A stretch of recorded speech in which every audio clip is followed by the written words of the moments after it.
Just look at this fan. You really can't tell me that you wouldn't like to have one of these. Maybe there's a few of you, but most of you would tell me, oh, I would absolutely love one of these. I mean, who wouldn't? It's a little original and just such an amazing combo that's just so beautiful. This is a 1981 38-inch Reverseaire Hunter Original in bright brass with a genuine Robbins & Myers bright brass 5 light kit on it. And like I said, Reverseaire, 1981. And this was a marketplace find for 40 bucks, and I couldn't pass it up. I've been wanting really any reverse or adapter original for any time, and it's also little, which is nice. I've also been wanting a little one for a while. This one features the, if it'll frickin' focus, you dumb phone. Here we go. Solid oak blade. Like I have said now 3 times, Reverseaire. And then there's the tag. It's got the older tag, and that's really got to be, I think it's, I don't know, I don't remember whether the brass one there from 82 has this tag or whether it's got the newer one, but this is definitely 81. And then there's the canopy. This one was installed on a lower ceiling, so they had galvanized pipe here because you couldn't see the finish, so it didn't really matter. And yeah, it's in really good shape. It was actually oiled throughout its lifetime, which is seriously wonderful. And then, as you can see, it's got the tulips, and not just the ugly tulips. These are nicer looking tulips and a little mushroom in the center there. Absolutely beautiful, beautiful fan. I seriously love it. Probably one of my favorites. I'm not going to fix this dang lens again because it's still messed up after all that. There we go. Oh, and I think it got messed up again. Oh, yes, it definitely did. I hate this phone, I tell you. The camera sucks.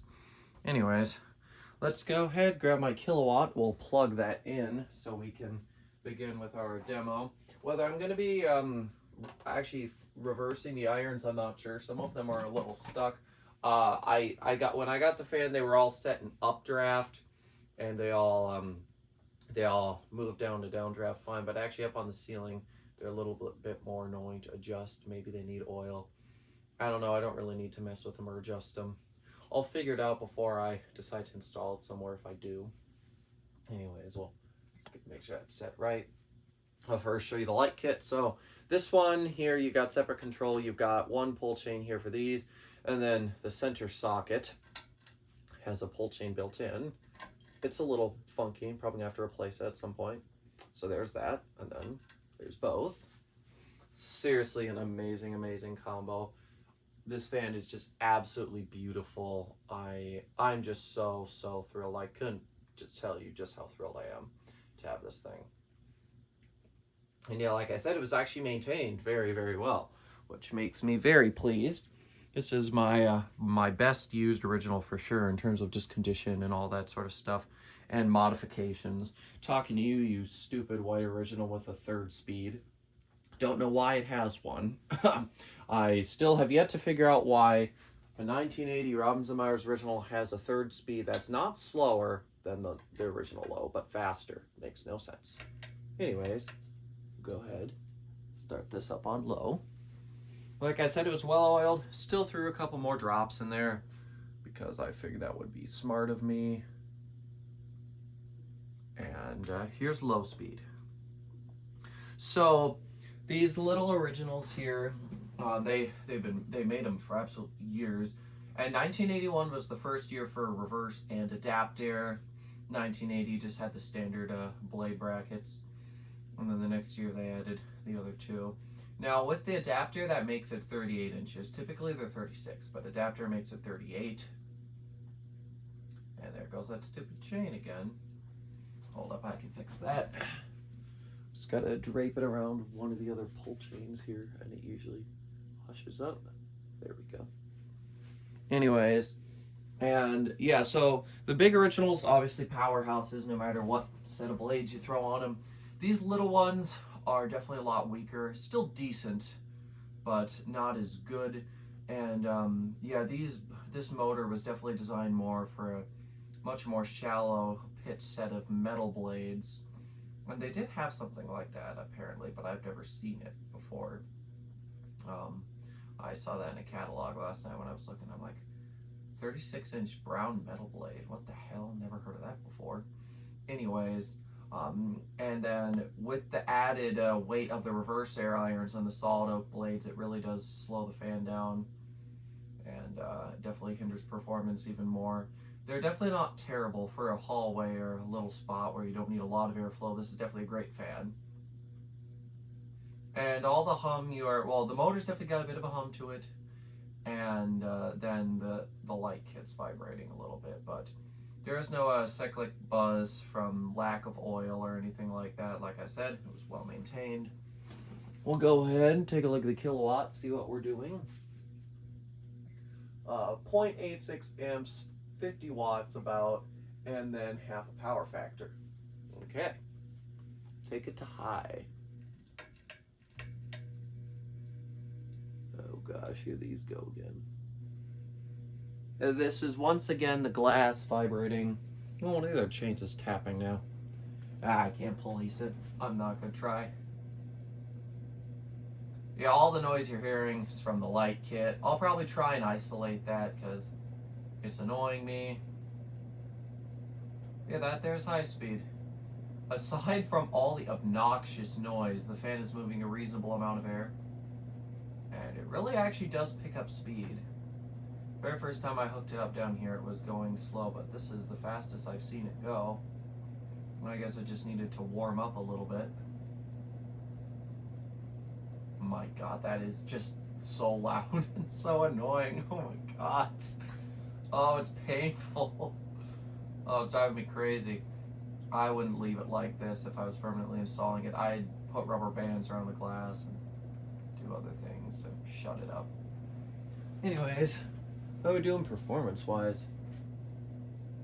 Actually, it's starting to stir up a good breeze here.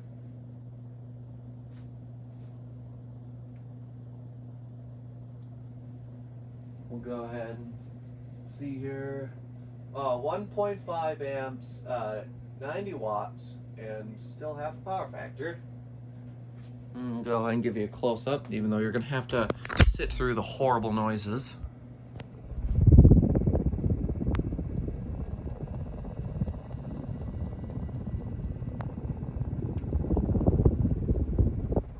Here you go.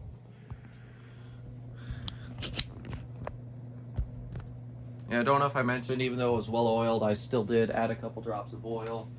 Let's see, which one of these is? It's one of those. Oh, that stopped the chain tapping. There we go. Go ahead, do spin down. Spin down is fairly good. I'm sure the fan could benefit from even a little more oil, however, it was already spilling oil when I got it, so I just added a little bit in and called it good because I noticed that it didn't really have a load of bearing noise or anything, and spin down wasn't terrible. It wasn't just all of a sudden spinning, then like in a second stops. During a spin down, that usually means it's running low on oil. And not to mention that when I took the blade irons off, they were all covered in oil, and my screwdriver got covered in it too. It was a pain in the butt to get them off. But yeah, the fan was tipped upside down for a little while, so it's probably just finding its groove again here, but certainly not bad. Yeah, this spin down is pretty good. It's really taken some time here, so that makes me happy. But I really just am so happy to finally have a little original. Any little original would have done, even if it was non-Reverseaire and scratched up, I still would have been happy. But the fact that it's actually a really nice one with a really nice light kit just is the cherry on top of this one. And there we go. I suppose I will see if I can go and adjust the blades again here. Couldn't do it before, but maybe it'll be nice to me now and do it. We shall see. Is this one gonna go in on me? Well, a couple of them don't like to, I've noticed from a time to time. And you've really got to, oh, this one looked like it was about to go. Oh, no. I don't know why it doesn't want to fully complete it. Like, it gets there, but it doesn't want to fully do it. You know, it just goes right back to where it was. Come on, you little turd. There's the one. Let's see if we can get the other ones. There's that one. Seems to be behaving better now than it was before. There's that one, and then this last one. Oh, this might be the one that was being a real pain in the butt. Oh, there it goes. All right, we actually managed. I couldn't even do that off camera. There you guys go, history. All right, let's go plug this thing back in, and we will see what it does. I haven't run it in updraft yet, so we'll see if we have any change at all with how much current we're drawing. I can imagine it'll be slower. One of the blades might be slightly droopy, but it doesn't really affect it too much. I should also mention I have it hanging on a hook right now. I figured this fan was light enough to handle it, and I didn't want to deal with a U-bolt since they don't go on this box well. It's tapping again.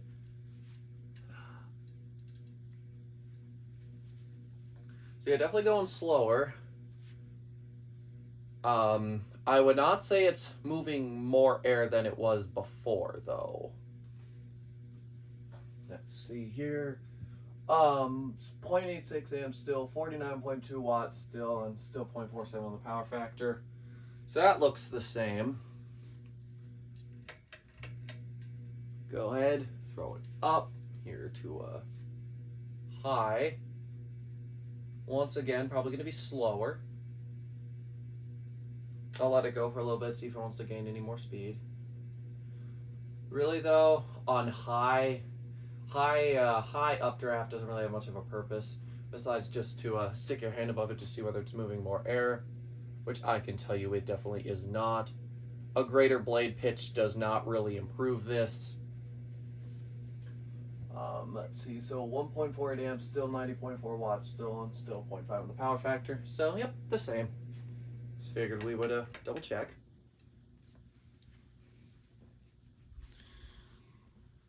But yeah, and the blade pitch is steeper here in updraft, probably to slow the fan down. I can imagine that's why they would have done it, since, you know, you're not really feeling it as much as you're just letting the heat recirculate when you've got it in this direction. I shouldn't say direction, I should say in this in updraft, because it's going the same direction all the time. This motor is not electrically reversible. Electrically reversible motors did exist like 20, 30 years prior. Emerson had a reversible round nose, I believe. An electrically reversible round nose. And I'm honestly not surprised. Emerson was always on top of their game with everything.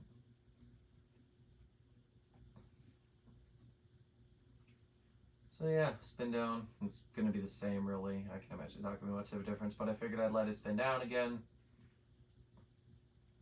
But yeah, this is just such a cool fan. I am seriously in love with it. I'm so glad I brought this thing home. And even if I find another 1, 2, 10, they're all going to come home if they're reasonable distance and price. You can never have too many originals, you know. There's a few fans like that. Like, after a while, having a lot of, say, Hunter low profiles or frickin', oh geez, I don't know. I'm trying to think of another fan. Oh geez. For a fan collector, I'm sure I'm having a hard time remembering other fans. Gosh, or a crap ton of, oh geez, why am I spacing so hard? This is honestly very, very embarrassing for me.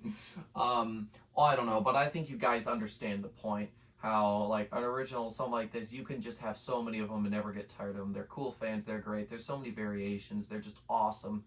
Whereas other fans, after you've seen 1, maybe 2, you've about seen everything they have to offer. However, every single original I've brought home has brought something new to the table, and I can only imagine that every other one I continue to find in the future is going to do the exact same thing. These are really a testament to history and quality. These are amazing fans, and yeah, if you ever see one nearby you, and you're interested in fans, or you just need a good fan, and it's, you know, not a bad price, or you could just go buy one new, even though I personally wouldn't. They're so expensive now. When they were around 500, it was good, and I was actually going to save up to buy one of those. However, then I was like, well, if I do that, I can't buy another single fan. But instead, I brought home another like 20 really cool fans. So it was definitely worth the trade. And now they're just way too expensive for me to bother going out to buy. But still, you know, if you can afford it, you know, you're definitely getting a wonderful fan for the price. So yeah, with that, I'm going to go ahead and wrap this video up. Thank you all so much for watching, and I will see you in the next one. Goodbye.